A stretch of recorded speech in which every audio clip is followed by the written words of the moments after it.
Hey guys, ஒரு குட்டி mini vlog பார்த்துடலாமா? இந்த டெம்பிள் எங்கே இருக்குதுன்னு பார்த்தீங்கன்னா, திருக்கழுக்குன்றத்தில் இருக்க ஸ்ரீ வேதகிரீஸ்வரர் டெம்பிள். ஸ்டெப்ஸை பார்த்தீங்களா எப்படி இருக்குது பாருங்கள். இது ஆக்சுவலாக பாதி தூரம் வந்ததுக்கப்புறம் இருந்த சாமி. ஸோ அவங்களையும் பார்த்துட்டு ஸ்ட்ரைட்டாக மேலே ரீச் ஆகிட்டேங்க. உண்மையை சொல்லணுன்னா என்னால் நடக்க முடியல, பட் ஒரு வழியாக சேர்ந்துட்டேங்க.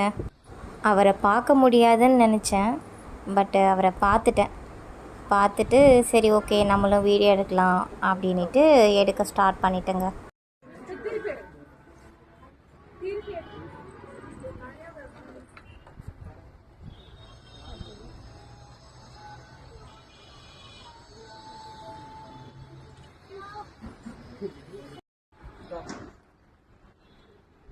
இந்த கோயிலை பற்றி எனக்கு ஒரு சில டீட்டெயில்ஸ் தெரியும். ஸோ அதை பற்றி நான் உங்ககிட்ட ஷேர் பண்ணிக்கிறேன்.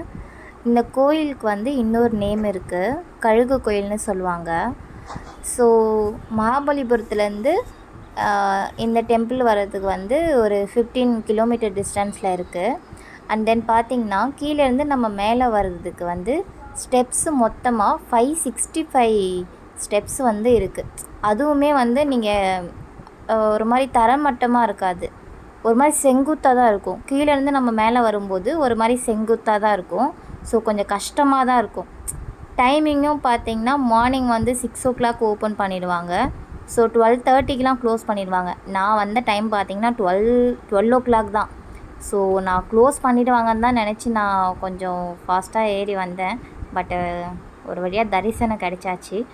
தென் ஈவினிங் பார்த்திங்கன்னா 4 o'clockலேருந்து 8 o'clock வரைக்கும். இதுக்கு கீழேயே பார்த்திங்கன்னா அவங்களோட ஒய்ஃப் திரிபுவன சுந்தரி இருக்காங்க. அவங்கள பார்த்துட்டு அதுக்கப்புறம் நீங்கள் மேலே வாங்க. நான் மோஸ்ட்டாக ப்ரிஃபர் பண்ணுறது, எனக்கு தெரிஞ்சு இந்த ஆஃப்டர்நூன் டைமில் வேண்டாம், கொஞ்சம் ரிஸ்க்கு தான். ஏன்னா இறங்கி போகும்போது பார்த்திங்கன்னா அவ்வளோ வெயிலாக இருந்துச்சு, எனக்கு நடக்க முடியல, கால் ரொம்ப சூடாகிடுச்சு. ஸோ கொஞ்சம் கஷ்டம்தான். அதுவும் சில்ட்ரன்ஸ்லாம் கூப்பிட்டு வர மாதிரி இருந்தீங்கன்னா மார்னிங் டைம் அப்படி இல்லைன்னா ஈவினிங் டைம் போல் கூட்டிகிட்டு வாங்க, அது உங்களுக்கு இன்னும் பெஸ்ட்டாக இருக்கும். அப்புறம் மேலே டெம்பிள் போனதுக்கப்புறம் ஒரு மாதிரி குட் ஃபீலாக இருந்ததுங்க.